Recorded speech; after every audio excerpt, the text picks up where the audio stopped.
Eh bien bonjour à tous et bienvenue dans une nouvelle vidéo sur cette chaîne qui n'en a pas vu depuis un petit moment.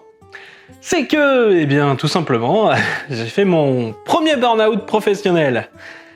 Ah, enfin dans le monde du travail, ça fait plaisir.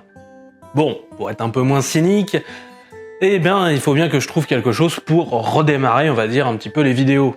Refaire un petit peu quelque chose de simple. Et pourquoi pas, eh bien tout simplement, faire un espèce de bilan de 2021. Alors vous l'imaginez bien, 2021, d'un point de vue pratique, j'ai l'impression qu'il m'en manque des bouts. C'est-à-dire que, j'ai fait un burn-out, là actuellement je suis sous médoc et tout ça, donc clairement, il me manque des choses, hein. Donc j'ai pas tout lu, j'ai pas tout fait, donc ce que je vais dire aujourd'hui ne va que sur ce que j'ai lu, sur mes lectures, je ne vais pas trop parler du reste. Mais ne vous en faites pas pour moi, les nouvelles ne sont pas toutes mauvaises. En fin décembre 2020, on a déménagé. Vous avez commencé à voir en effet des petites différences peut-être par rapport à la couleur du mur ou des choses comme ça. Et cet appart, il est certes un peu plus petit, mais il est beaucoup plus agréable au niveau du lieu. Il est plus silencieux, et ça c'est quand même assez cool. Et on est beaucoup mieux placé, tout simplement au niveau de la ville en elle-même. On est plus proche du centre-ville que là où on était avant, où c'était compliqué, tout simplement, parfois juste de bouger dans la ville. Et aussi, on a une petite nouveauté, je vous présente Globule. Voilà. Ça fait quoi?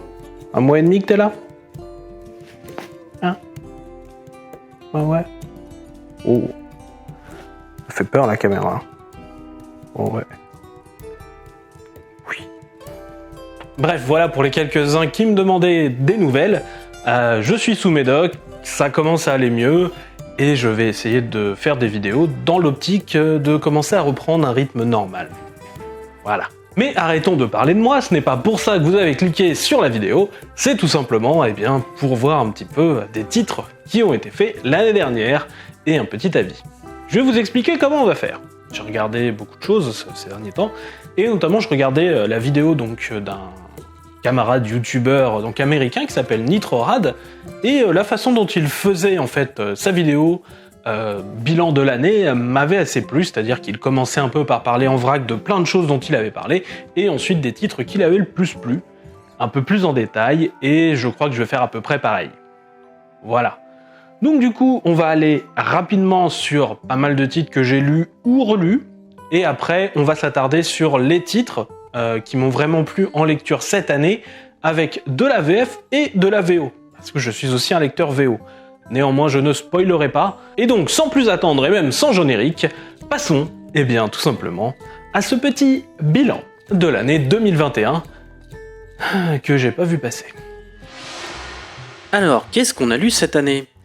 On va commencer peut-être par parler des X-Men, tiens. C'est quelque chose qui sort très régulièrement, donc qui a marqué toute mon année, en fait, en termes de lecture. J'apprécie toujours autant cette relance, je sais qu'il y a des gens qui sont un peu contre, mais bon, moi j'apprécie surtout le côté, on va dire, choral, et toutes les séries, en fait, la synergie qu'il y a entre les séries pour créer un univers qui marche bien, qui soit cohérent et tout ça. Quand je lis les séries, en fait, je suis l'ordre en fait qui est donné à la fin des numéros VO, et pas forcément l'ordre qu'on peut retrouver dans les recueils VF actuels.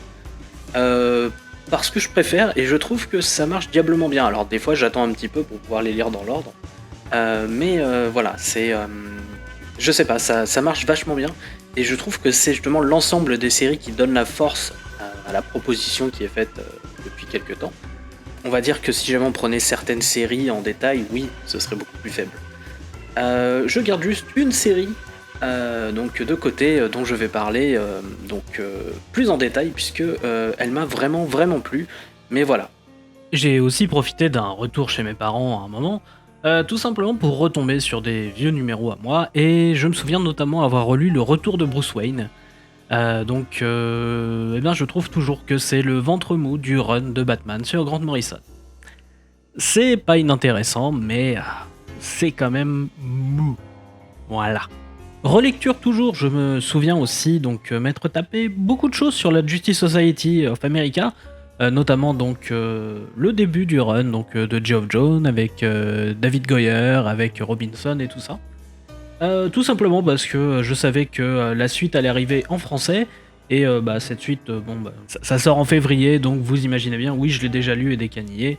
Je l'avais déjà lu, c'est toujours aussi bien, donc si vous pouvez, la Justice Society, je vous le conseille à 2000%. Voilà. J'en ai aussi un petit peu profité pour lire tout simplement The Savage Avengers. Tout simplement une équipe qui me propose d'avoir Conan avec Wolverine, le Punisher, Elektra, Docteur Voodoo et même Venom. Donc du coup, allez, j'y suis allé et ça va. Franchement, c'est une bonne lecture, pas prise de tête. Voilà. J'y vais vraiment pour, en gros, me vider la tête, me vider l'esprit. Voilà. Je continue à lire bien sûr aussi les comics des Tortues Ninja, que ce soit autant en VO qu'en VF, et j'apprécie toujours autant. Je trouve que c'est une série d'aventures vraiment intelligente et qui se permet tout simplement de ne pas se reposer sur ses acquis et de toujours évoluer et aller de l'avant. Et très franchement, je pense que c'est une des très très bonnes séries du moment. Voilà. Et ce moment, il dure depuis quand même pas mal de temps, donc ça commence à devenir une valeur très très sûre. Une autre série VO qui malheureusement s'est arrêtée en 2021, c'est Hawkman, qui était pourtant une excellente série donc de Robert Venditti, et malheureusement on ne l'aura sans doute jamais en français, j'en suis assez triste, mais pour le coup j'aime assez peu le personnage d'Hawkman, et donc une série qui me l'a fait vraiment apprécier. C'est déjà un beau petit exploit, et en plus d'avoir réussi à mêler beaucoup de choses et de recréer Hawkman un peu comme une figure du champion éternel, un peu à la Morcock, mais en version bien faite, contrairement à l'espèce de prototype glooby-boulguesque qu'on avait jusque-là. Voilà. VO toujours, cette année, j'ai toujours suivi avec loyauté les histoires du dragon sauvage, de Savage Dragon, mais cette année, j'ai pas franchement été emballé partout, hein. Le vrai numéro qui m'a vraiment fait plaisir, c'était un numéro qui reprenait un peu tous les styles différents des comic strips et tout ça, et c'était vachement cool.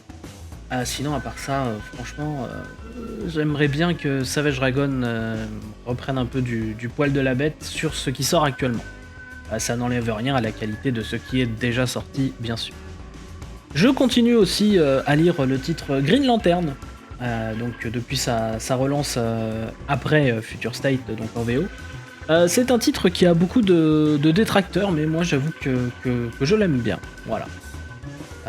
Je sais qu'il y a plein de gens qui peuvent pas. Moi je vous avoue que je suis assez séduit par pas mal d'idées et par cette envie de continuer à parler des planètes unies, de parler de plein de choses.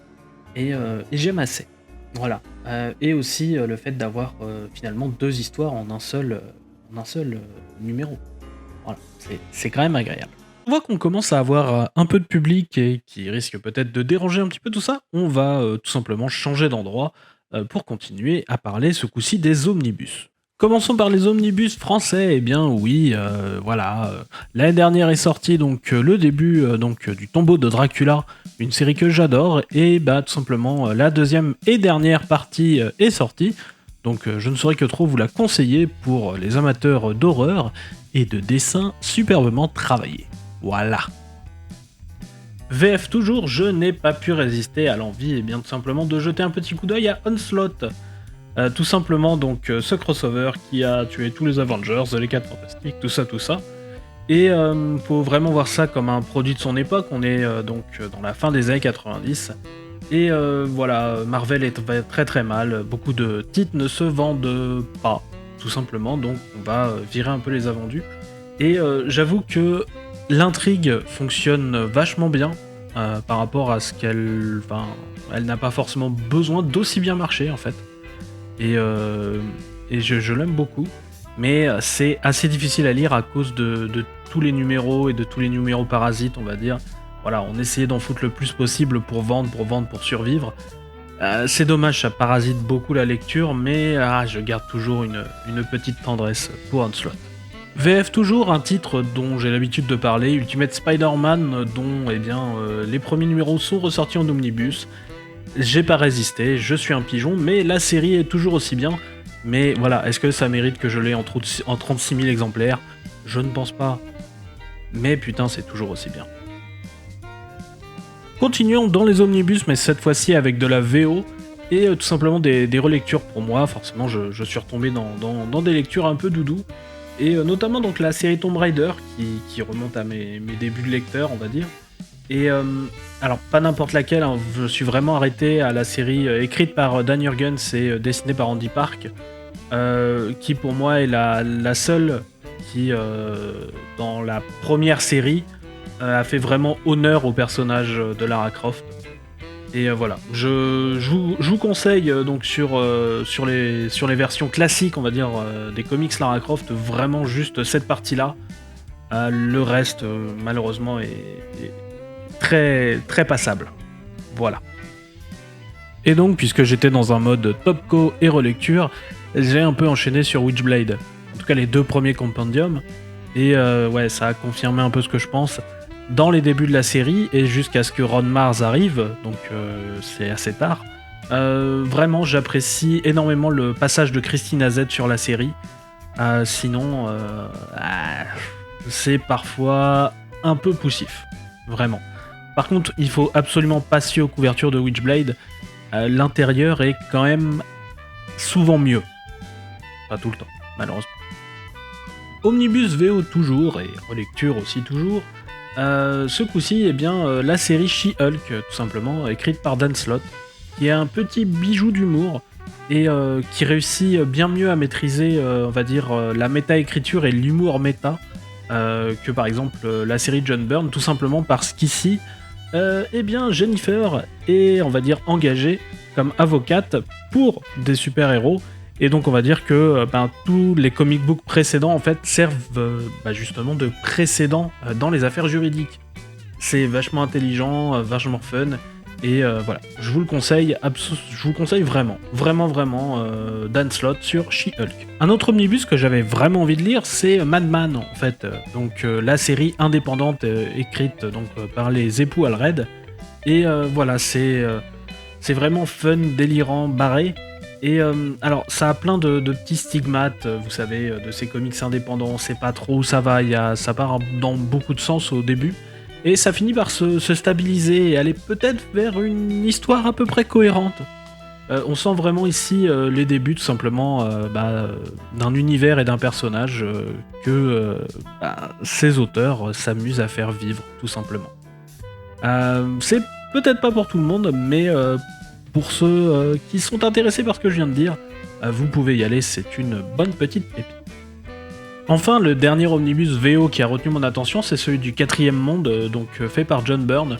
Tout simplement l'un des rares runs, pour moi, hors des travaux de Kirby, qui rend vraiment justice à ce qu'est le 4e monde, à Neo Genesis, à Apocalypse, à Darkseid, au Père, à Orion et à toute la clique, et qui vraiment s'intègre plutôt bien, en tout cas dans l'esprit, à ce que voulait faire Kirby. Donc je suis très content de l'avoir, et ouais, non, ça a été une plutôt excellente lecture. Voilà. Et je pensais pas que ça me prendrait autant de temps de faire ces 15-16 minutes. Ça se voit, hein. Enfin bref. Voilà, après avoir parlé des lectures que j'ai pu faire ou refaire, puisqu'il y a eu quelques lectures quand même dans le tas, j'ai envie de vous parler de 15 titres. 15 titres qui, tout simplement, sont ceux qui m'ont fait le plus de bien. C'est pas mes 15 titres préférés, c'est pas les 15 meilleurs titres, parce que je suis loin d'avoir tout lu, mais voilà, c'est les 15 titres qui m'ont fait le plus de bien. Voilà. Et ben, c'est parti. X-Factor. Et oui, parmi les séries X-Men actuelles, j'ai vraiment adoré X-Factor. Réellement, l'idée d'enquêter sur les causes des morts des mutants est vachement cool. Leur premier arc est une réactualisation moderne de Mojo, et Dieu sait que ce vilain en a besoin, au point que je pense même faire une vidéo sur cet arc précis un jour. Une fois que ce sera plus trop spoiler pour les gens qui lisent en VF. La série est déjà arrêtée en VO, puisque une des membres de l'équipe a été votée pour rejoindre l'équipe principale des X-Men. Du coup, le dernier numéro est carrément rushé, mais je dois avouer que j'ai adoré la balade.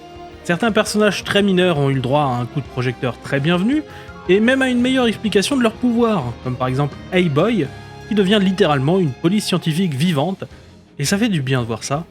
Ça sort bien sûr en France chez Panini. dans les volumes X-Men. Immortal Hulk. Oui, Immortal Hulk c'est fini en cette année 2021 et c'est incroyablement bien terminé. Le run se tient, et sans doute une très bonne porte d'entrée pour saisir des décennies d'histoire de Hulk en 50 petits numéros. Il faut aimer l'horreur, et encore plus le body horror, les chairs qui se transforment, ce genre de choses, mais c'est incroyable. On n'a pas fait mieux sur le géant Jade depuis la décennie que Peter David a passé sur le personnage. La conclusion est percutante, les derniers numéros sont géniaux. Bref, la série va me manque déjà même, mais heureusement on peut toujours la relire et trouver de nouvelles choses, car il y a honnêtement beaucoup de détails à repérer dans l'écriture d'Al Ewing. La série vient d'être publiée en plusieurs tomes dans son intégralité chez Panini Comics. Flash. Ah, Flash. On m'a beaucoup parlé de ma présentation passionnée de ce titre dans un épisode du podcast des GG Comics. Depuis avril 2021 et le début de l'ère Infinite chez DC, il s'agit de mon petit rayon de soleil mensuel. Sincèrement, je pense que c'est ma série de comics qui m'a fait le plus de bien cette année. Une intrigue qui embrasse l'héritage de DC, sans mettre de personnages de côté. Une façon d'écrire qui alterne entre arc long épique et arc court plus intimiste. Un nouveau départ pour la série avec le retour en fanfare d'un ancien personnage. Non, franchement, une excellente saga à lire et dont le premier numéro sort en mars 2022 en français. Alors n'hésitez pas et foncez dessus. Noctera. Bon, j'ai pas lu que du Marvel et du DC.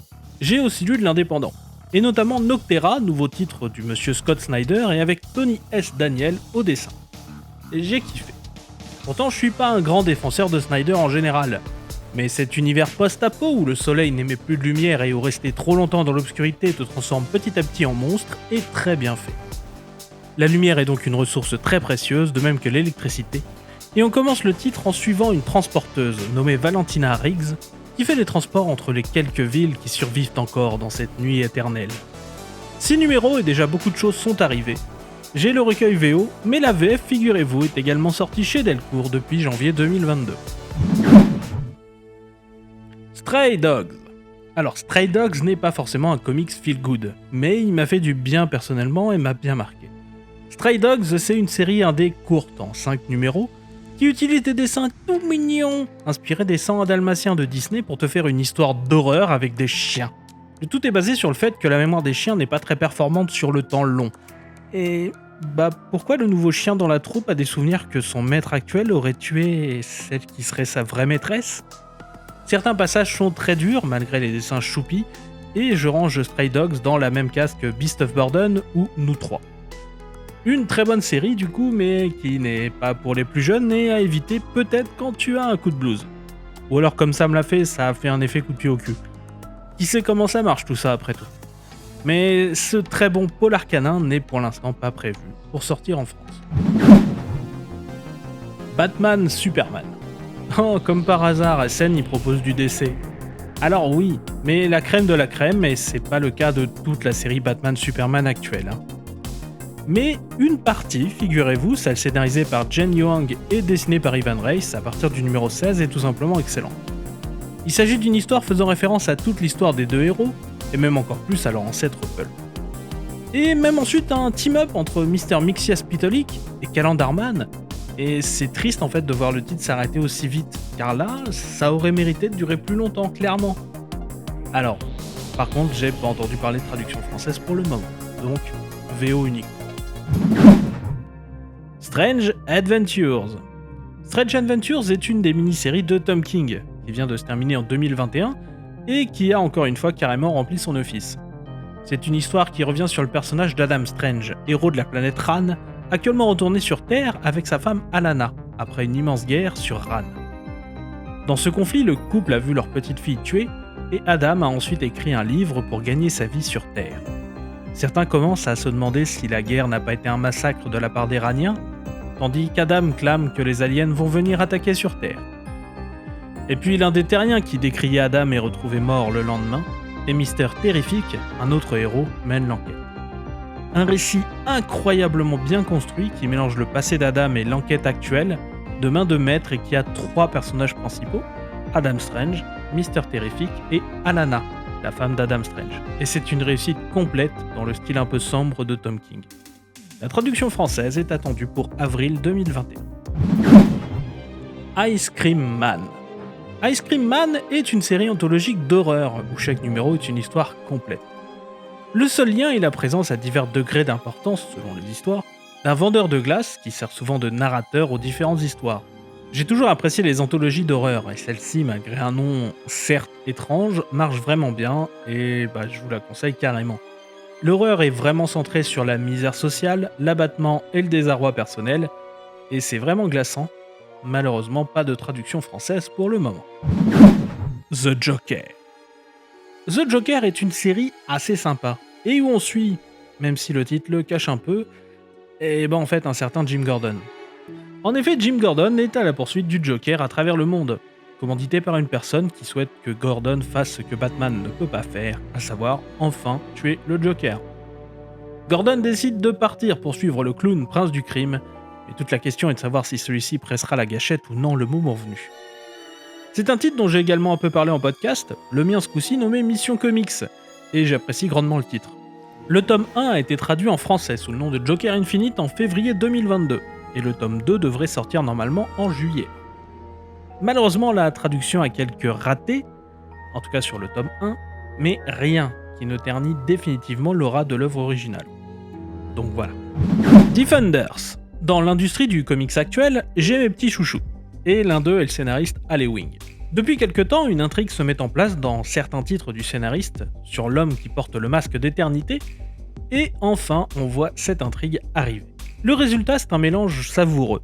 D'un côté, on a des rappels aux autres titres d'Ewing, comme Immortal Hulk, The Ultimates, ou encore Marvel Comics 1000. De l'autre côté, on a une ambiance Kirby assez prononcée, tant dans les concepts très cosmiques que dans le dessin de Javier Rodriguez, qui est né pour faire du Kirby, bon sang. Une mini-série de 5 numéros seulement, mais heureusement qui continue en VO dès 2022 avec un Defenders Beyond. La série précédente, La meilleure défense, ayant été traduite en français, et vu la réputation d'Al Ewing, je pense qu'on peut se dire qu'on va la voir arriver à un moment, gardez l'œil ouvert chez Panini. Far Sector. Far Sector, c'est la mini-série Green Lantern qui était trop bien, et qui s'est terminée en 2021 et que j'ai adoré. Une nouvelle Green Lantern, Sojourner Moonline, arrive sur une station planétaire où cohabitent des espèces différentes d'aliens. Dans cette cité, les habitants ont tous eu leur capacité à ressentir des émotions enlevées, afin de permettre la cohabitation pacifique malgré une histoire commune compliquée. Seulement, Sojourner est appelé pour enquêter sur un meurtre, le premier depuis 500 ans dans cette idyllique cité. Enfin idyllique, peut-être, ou bien de sombres secrets se cachent-ils derrière la devanture de paix et d'amour. Une série que j'ai adorée et qui heureusement sera traduite en français en mai 2022.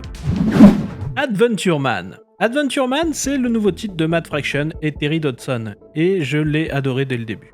Le Baron Bizarre affronte encore son arch-némésis de héros, Adventure Man. Mais l'issue est déjà gagnée. Bien sûr, parce que le bien gagne toujours. Non, sauf que ce coup-ci, Adventure Man perd, et le petit Tommy est bien chagrin en refermant le livre. Oui, parce que tout ça, c'était une histoire dans un livre. Et d'autant plus qu'il n'y a pas de suite à ce livre, comme le précise Claire, sa maman bouquiniste. Sauf que, un jour, à la boutique justement, une femme lui donne un livre qui semble être la suite. C'est le début d'une aventure pour Claire et son petit monde, qui va l'amener à découvrir beaucoup de choses sur son propre monde et son rapport à la fiction. Adventure Man, c'est vraiment cool, un hommage aux aventures pulp, tout en étant aussi moderne, une sorte de semi-nostalgie mais pas mélancolique, une nostalgie vivifiante, si j'ose dire. Heureusement, le tome 1 est déjà traduit en français depuis janvier 2021, et l'on attend la suite. Human Target. Human Target est une nouvelle mini-série de Tom King qui, encore une fois, revient sur un personnage classique souvent délaissé par la maison d'édition. Ici, on parle de Christopher Chance, The Human Target, ou la cible humaine, un pro du déguisement qui prend votre place quand vous êtes menacé de mort, histoire de vous protéger tout en menant l'enquête pour trouver le coupable. Sauf que ce coup-ci, en remplaçant Lex Luthor, il se retrouve empoisonné, et le coupable ne peut être qu'un des membres de l'ancienne Ligue de Justice Internationale des années 80-90. Christopher a 12 jours et 12 numéros pour trouver le coupable et possiblement un remède, mais c'est pas sûr en fait. Au pire, on pourra se faire vengeance. Enfin, sauf qu'il meurt dans les premières pages et que toute l'histoire est un flashback. Mais bon, les twists sont légion chez Monsieur King. L'histoire est beaucoup plus amusante que d'habitude chez King. On suit un whodunit, ou qui est coupable en français, et chaque numéro revient sur un ou plusieurs des suspects, qui sont tous, je le rappelle, des super-héros, eux aussi assez peu mis en avant par la compagnie DC, et avec des caractères particuliers. Le dessin de Greg Smallwood est impeccable, et l'histoire se boit comme un petit lait de polar bon enfant. Pas encore de traduction française annoncée, mais la série est encore en cours. Mais bon, vu le pédigré des auteurs, cela m'étonnerait de ne pas la voir arriver dans l'Hexagone une fois terminée. Infinite Frontier. Oui, je suis un DC fanboy et pourtant j'avais beaucoup de mal avec les events actuels de la maison Eau de Lettres. Donc autant vous dire que quand j'ai lu Infinite Frontier, et que j'aimais, j'étais surpris. Une histoire de multivers qui intervient plutôt discrètement, que par les coups de force habituels, ça mérite le détour. Beaucoup de personnages de second plan, voire de troisième plan sont mis en avant, de bonnes caractérisations. Non, franchement, j'ai envie de voir ça plus souvent. Et Infinite Frontier est déjà sorti et est disponible en français. Bermuda. Bermuda, c'était un petit titre indépendant de 4 numéros qui ne paye pas de mine, mais qui m'a bien plu. John Layman et Nick Bradshaw nous font une petite histoire complète sur 2 enfants naufragés sur une île du Triangle des Bermudes, qui bien sûr attire tous les navires accidentés. Du coup, l'île est déjà bien habitée, allant des pirates aux rescapés de l'US Air Force, en passant par les monstres chelous esclavagistes et adeptes de sacrifices humains. Heureusement, le jeune Bobby sera lui récupéré par la jeune Bermuda, jeune fille qui a passé toute sa vie sur cette île et qui va essayer de le maintenir en vie. Et qui sait, peut-être qu'ils iront même sauver la petite sœur de Bobby en chemin, et peut-être plus. Une lecture simple aux couleurs vives mais bien sympathique. Pas de traduction française annoncée pour le moment, mais ce serait sympa. Mais ouais, c'est pas sûr du tout. Et voilà, c'était un peu long, certes, mais bon, j'espère que vous avez pu découvrir quelques titres qui, j'espère, auront votre curiosité au moins. Et puis, bon, on va bientôt finir la vidéo, mais avant ça, je voudrais juste vous parler de 2-3 titres, même si, soyons francs, comme c'est moi, en fait, ça va faire 10 dans ces eaux-là. Tout simplement, titres qui, en fait, j'ai entendu parler de 2021 et que j'ai envie de lire, mais que j'ai pas encore pu lire. Voilà. Et après ça, bah, on se quittera. Et oui, parce qu'il y a plein de titres qui méritent d'être lus au fil du temps. L'un des premiers, c'est bien sûr Nightwing, un titre qui a une très très bonne réputation, qui j'espère est déjà arrivé à vos oreilles et qui en plus est déjà sorti en français, donc bah oui, je vais un peu sauter dessus. Ensuite, nous avons Commander in Crisis, tout simplement la perspective d'avoir en 12 numéros l'équivalent d'une crise de chez DC. Forcément, je ne peux pas résister. The Many Deaths of Lila Star, une petite œuvre sur le deuil et tout ça, en plus magnifiquement bien dessinée, je ne peux pas non plus dire non. Rorschach, je ne suis pas sauté dans le train de suite, même si c'était une série de Tom King, parce que bah voilà, la Watchmen exploitation parfois c'est bien de faire une pause. Mais bah voilà, j'ai attendu les retours de toute la série et je sais que maintenant ils sont bons. Donc, on va y aller. Hellbound, The Bones of Giants, ou les os des géants, est en fait l'adaptation en comics des premiers romans Hellboy, donc je suis très curieux. DC vs Vampire. Avec un titre pareil, j'ai commencé à faire la fine bouche, et puis finalement les premiers retours sont plutôt pas mauvais, donc bah, laissons-nous tenter. Écoutez, pour One Star Squadron, c'est tout simple. J'adore déjà l'écriture de Mark Russell, qui a déjà écrit Les Petits à Feu, que j'ai énormément kiffé. Et en plus, là, c'est avec des héros de la Justice League International avec un ton de ce genre. Forcément, je vais kiffer. The Blue Flame est un titre de super-héros indépendant qui, en fait, essaye de parler d'un personnage pastiche, en fait, des héros cosmiques un peu à la Dame Strange. Sauf qu'en fait, il y a 3 époques temporelles différentes, puisqu'il y a aussi un autre personnage exactement le même qui s'appelle le Blue Flame, qui est aussi un vigilante un peu real life super-héros, un peu à la Kick-Ass, et l'identité secrète qui serait réparateur de climatisation, enfin voilà, il y a plein... Voilà, je suis très curieux. Supergirl Woman of Tomorrow est encore une mini-série de Tom King, ce coup-ci sur Supergirl, et j'avoue que même si c'est pas ma kryptonienne préférée, eh bien tout simplement ça a l'air délicieux, et je vais bien m'amuser à lire tout ça. Soul Plumber est un titre DC horrifique, donc de la ligne DC Horror, et qui ce coup-ci parlerait d'exorcisme, de sauver les âmes de chez Satan, sauf qu'en fait ça part en truc alien. Enfin bref, ça a l'air suffisamment barré pour que ça puisse m'intéresser. Et enfin, je sais, c'est sans doute beaucoup moins bien que le reste, mais je peux pas m'empêcher de me dire que j'aimerais bien jeter un coup d'œil aussi à It's Jeff, une petite série sur ce requin tout mignon de chez Marvel, qui, moi aussi je le trouve super mignon, et c'est pour ça, voilà, je veux plus de Jeff.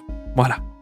Et voilà, c'est la fin de cette vidéo qui aura mis du temps pour moi à se faire, hein. Mais bon, voilà. J'espère qu'elle vous aura plu, elle n'est pas aussi travaillée que ce que j'ai pu faire parfois, tout simplement, c'est une vidéo de reprise. Qu'est-ce que ça veut dire ensuite est-ce que je vais reprendre de suite un rythme? Non, voilà. Je vais rester encore sur quelque chose d'assez soft, mais oui, je reviens. Voilà. Vous pouvez le voir dans différents podcasts, donc par exemple les GG Comics, Indispensable chez lescomics.fr, ou encore Mission Comics, mon propre podcast, autopub, tout ça, haha. Et puis voilà, donc oui, il devrait y avoir des vidéos. Mais je ne promets rien niveau régularité. Si je ne vais pas bien, je mettrai le haut là, tout simplement. Je vais mettre tout simplement ma santé en premier. Mais en attendant, j'espère que tout ça vous a plu, et je vous souhaite d'aller bien, et d'avoir de bonnes lectures. Salut!